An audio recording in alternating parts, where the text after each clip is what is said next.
Yan, ito na yung pangalawang sampa natin sa Roro. Alas 10 daw yung alis nito eh. Kanina dumating kami rito alas 4. Kasi hindi tayo nakasakay dun sa Ruas. Dumiretso tayo rito. So ililiquidate ko na lang kung magkano yung inabot ng ating pamasahe sa terminal saka sa passenger natin sa OBR natin. Medyo malaki-laki rin kasi.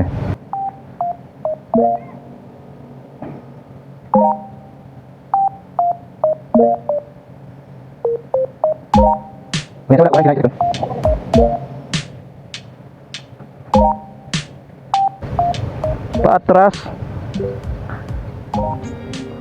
Walang pinto dun sa kabila.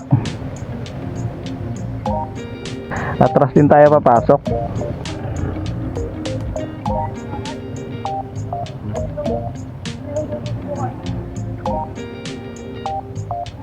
Pasok. Silalim.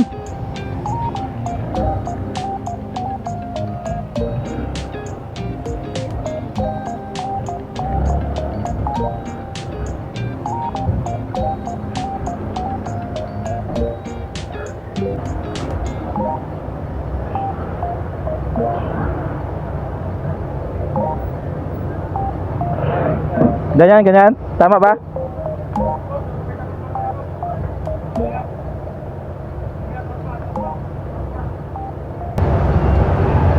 Akyat tayo, akyat.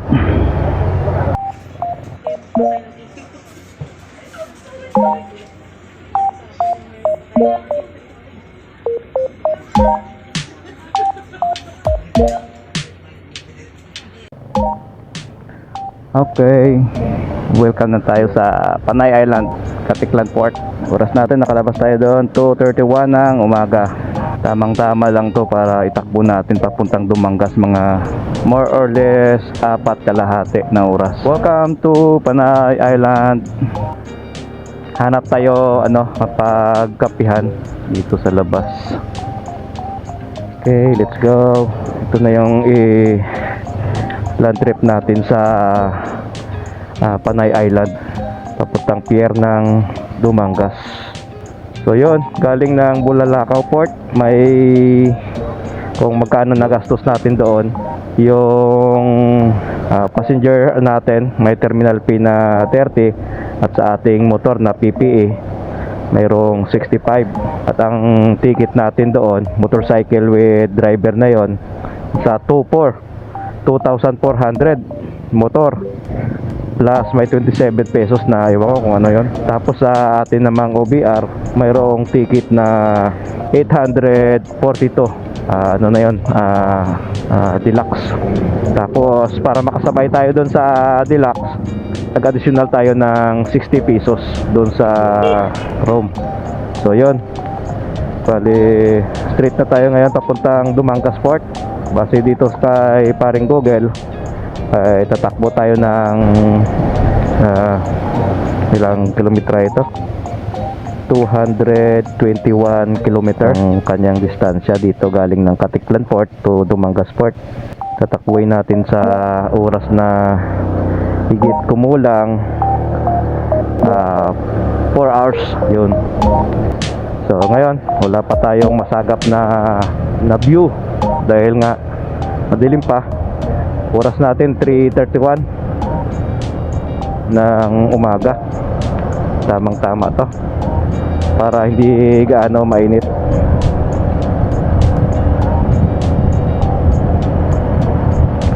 Ayun o,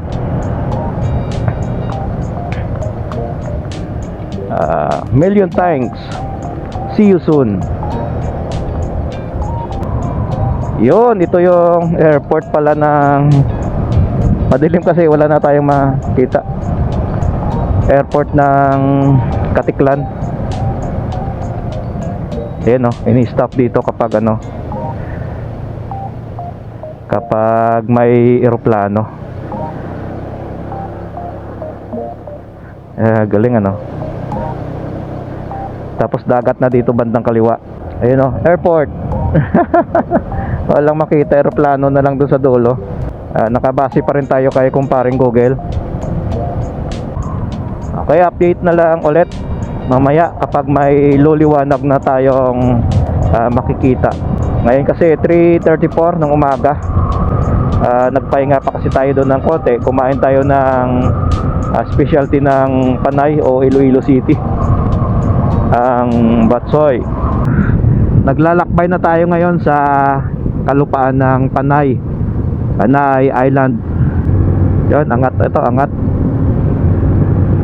Marami ditong mga snake road tulad yan. Mas maganda talaga may mini driving light tulad nito. Ito yung biyahe natin na papuntang Negros. Ito yung Panay Island, ang pangmalakasan na biyahe. 211 kilometer. Diba? 4 or 5 oras.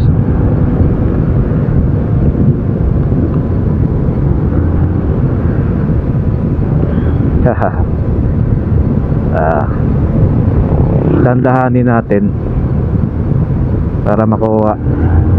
Parang araw lang yung gabi sa mini driving natin.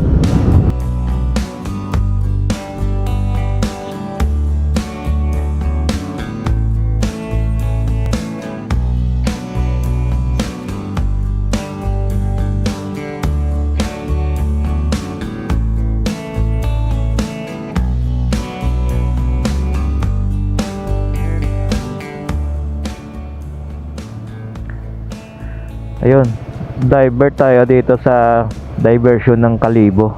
Kalibo Bridge, medyo mahaba-haba ito along Kalibo Circumferential Road, Aklan. Yan sa taas doon may bahay. Para ano yan, parang resort. Ano siya? Rest house. Ba din ito.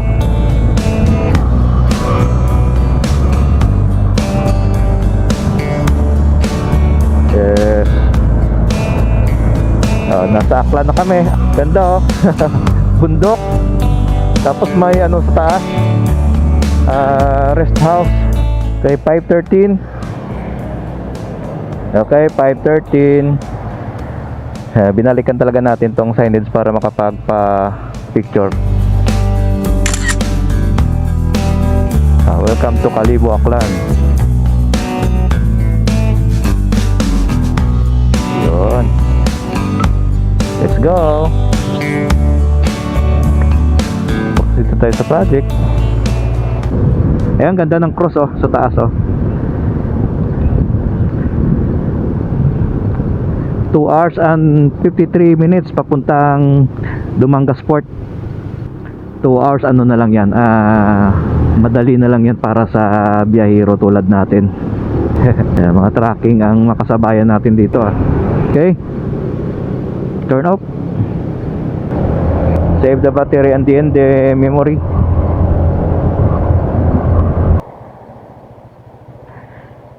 Nantok yung OBR ko. Kailangan magkape. Kape tayo rito. Ay, kay Isay Store. Kape. Yan.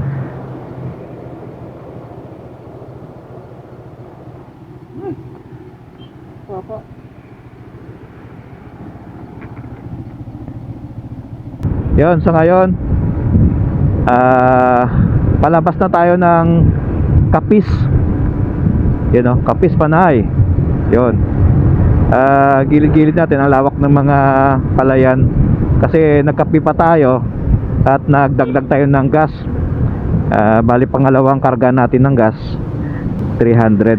Dagdag tayo ng 300 para siguro yung 300 natin ay diretso na ito hanggang Bacolod. Makakauwi na ito sa atin dun sa bahay natin sa Hinigaran.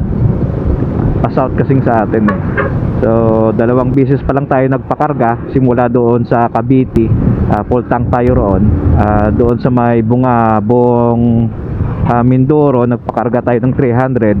At ngayon dito sa Capiz nagdagdag tayo ng 300. Mahal ng gasolina dito. 78 yung yung premium. Okay, yun lang. Muli. Time check 7:11. 7:11, no? 7-Eleven. Ganda ng kalsada, nga ba, straight,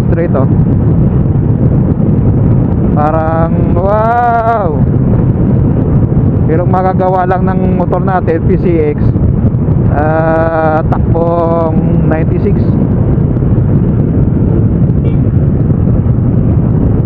May Superman. Yon, Roro Terminal, 3 kilometer, Iloilo yung pakanan, kakaliwa tayo.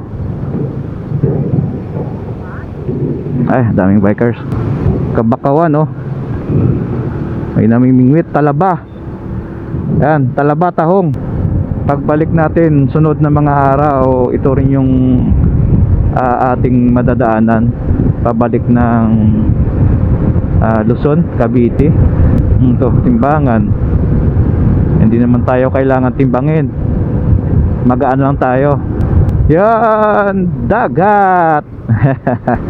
Yan ang mga karagatan, Wop. Pwede kayong maligo dito, Yun yung mga barko, Sana tayo agad, makasampa para miss ko na yung Bacolod Excited na more. Ay, ang linaw. Nakisama sa atin ang panahon. Kahit na doon sa Mindoro ay inulan tayo, pero saglit lang din naman. Natuyo din naman ng hangin yung pantalon natin. Ang madaming sasakyan, Sir, afternoon po. Anong proseso, sir? Matabok mo? Oo, matabok. Oo. Coast Guard? Oo. Tapos sila, pagsulod dito sa may gate, may building dito sa may puntas pa sa may Tuobla. Sa to? May arak street. Oo. Sige. Kita na. Salamat kita.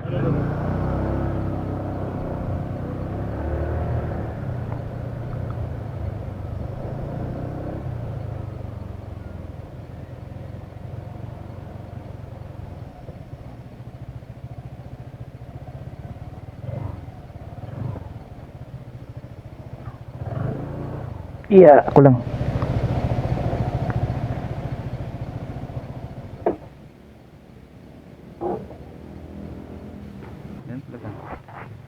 Go kay.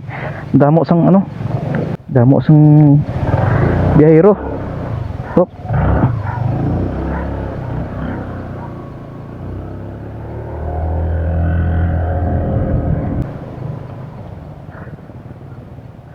Sir, morning. Saan na yung RS3? Then, ay na. Ay, thank you kita.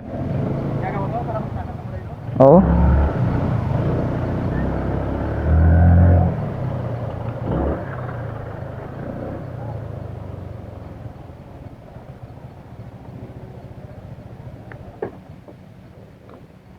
Uy, akin na.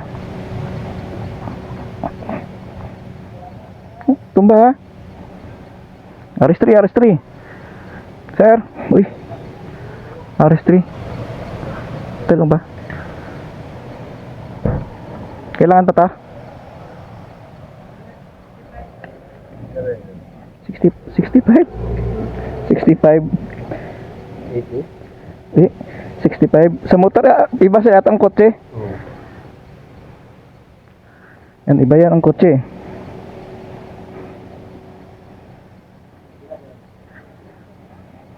Ay, Tagalog pa kuman. Para makasakay agad.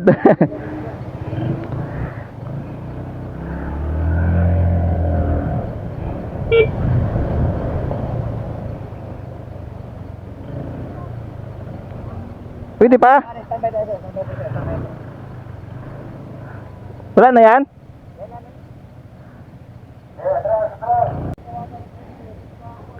Yun, pasok na tayo. Wala pa. Oh, lagan ka to. Sige, dala na. Ah! Pasok na tayo, pasok. Tupad, tupad. Sige ah. Kaya ano oras to sa Bangman? 9:15. Napasok tayo pa Bacolod.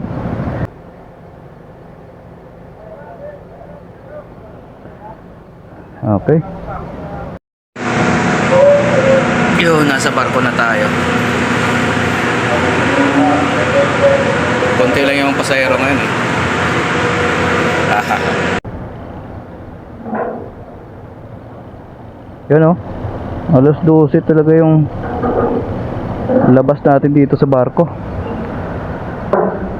Ayan na, ayan na. Inaayos na yung mga motor. Yeah.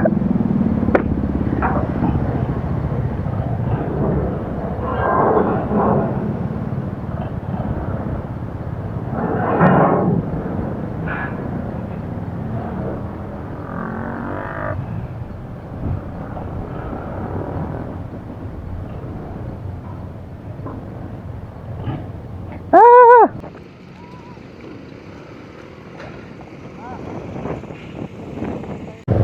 Ganda ng big bike ni Sir oh. Iba kasi ang charge niyan kapag sa ano, kapag doon sa may Rojas o sa may tawag nito Bulalakaw oh. Ano pa kaya binabayaran dito?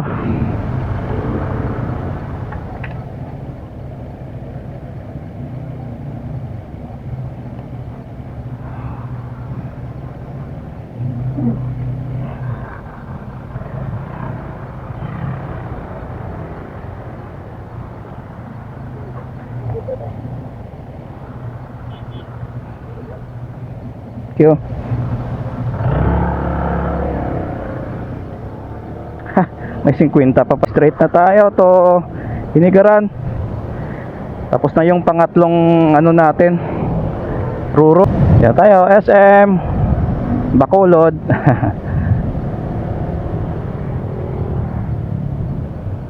Oh, SM Bacolod, likod.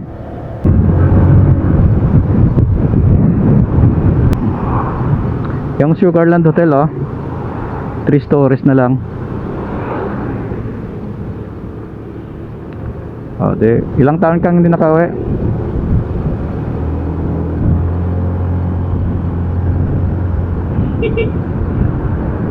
Ha? No, 2014. Oh, 10 years. 10 years kang hindi nakauwi.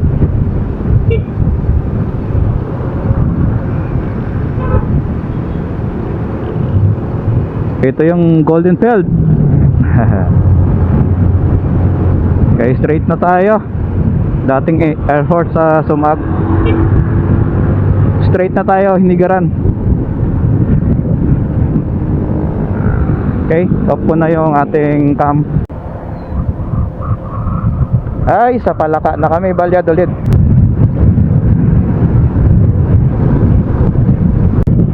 Tadlong ba? Kami oh, tadlong oh. Headquarters sa Hinigaran. Yan, dito na tayo sa aking hometown. Welcome to Hinigaran.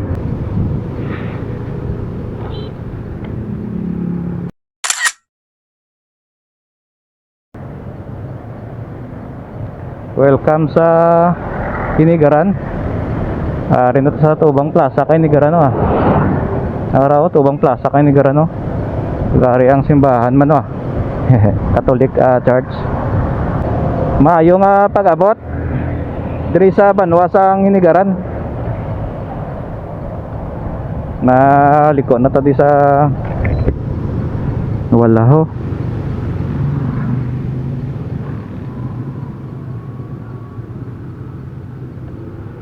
Kasi wala nang baterya. Yun na nga mga higala, dito na tayo sa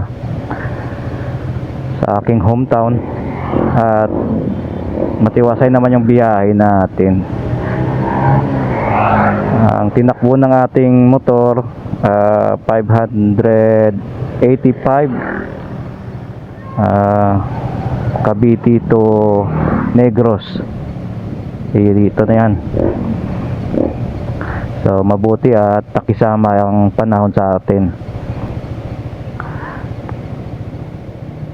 Okay.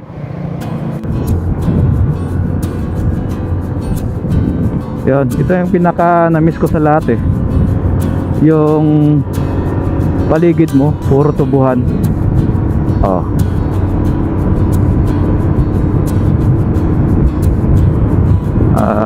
Balita nga daw ngayon yung Vulcan Canlaon ay medyo nagloloko o nag-aalboroto. Kaya sa nakikita ninyo ayan oh, nagpapag. Kaya siguro yun ang dahilan din kanina sa dagat, galing Iloilo papuntang Bridco, Port of Bacolod ay parang nausok, nagpapag.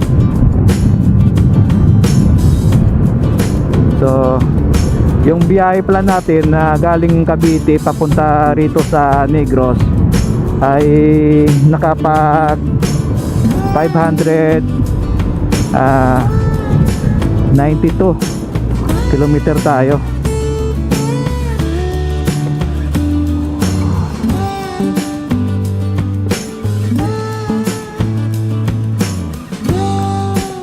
Five 592 kilometer sa tatlong sampa ng barko. Yun, saka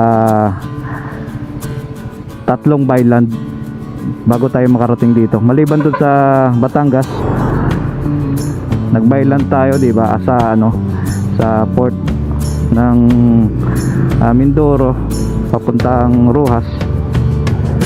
At sa Katiklan naman, Panay Island papuntang Port of sa Iloilo, ayong Dumangas. Yun, Dumangas. Saka yun, Port of Bacolod sa Bridco papunta rito. Kung bibilangin pa natin simula Cavite hanggang Batangas, 4 na byland. So yun lang mga higala, thank you sa pagsusubaybay. At kukwentahin natin kung nakamagkano tayo lahat. Yung gastos natin sa ferry, sa mga proseso ng mga port na para masubaybayan ninyo. At kung kayo ay nagbabalak na bumiyahe rin papunta ritong Negros, ayun, kahit pa paano may masundan na kayo, may guide na kayo. Okay, alright.